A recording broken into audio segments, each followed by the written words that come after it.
It may surprise many people to know that just a bit of maintenance, whether it's weekly or monthly or annually, can save you hundreds in the long run.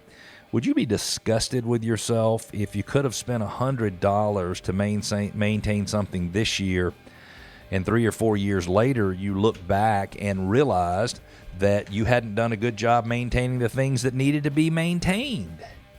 And so there are some important things that we need to deal with. A question from Dominique in Duluth says, what are the most commonly overlooked home maintenance issues you find when working with homeowners to list their home?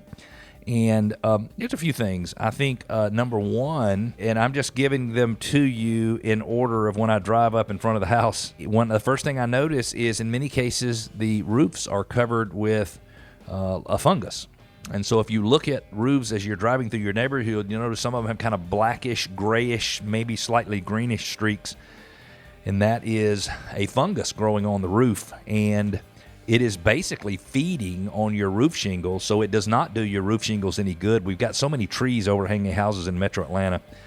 You don't want to have your roof pressure washed by a pressure washer, but you do want to have it cleaned by a company that specializes in cleaning roofs. They actually use a very low pressure washing system and some chemicals.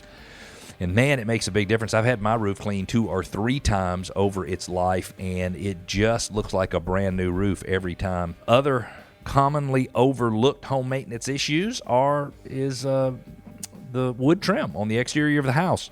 It is not unusual to find places on the wood trim on the exterior of a house where if I put my finger in it, I could push my finger through the wood trim. In Atlanta, our builders they're notorious for not priming the backside and the ends of the wood. So they prime the front of the wood, but they don't prime anything.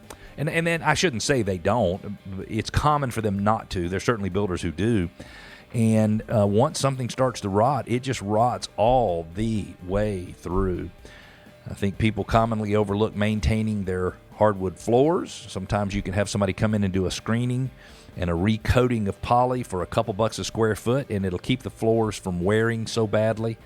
In many cases, they needed to have spent a little more time cleaning their carpet. You get spots that are so bad that you can't get them out anymore, and you need to ultimately wind up replacing a room or 2 or 3 of carpet before you can get your home listed. Also, people don't generally maintain their HVAC system. They're not maintaining their hot water heater. They're not maintaining a lot of their kitchen cabinets. It's just little bitty things.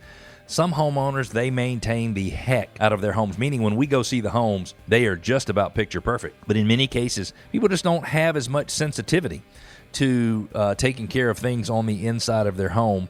And I'll tell you another thing that people don't maintain as well as I believe they should, and that is their yard.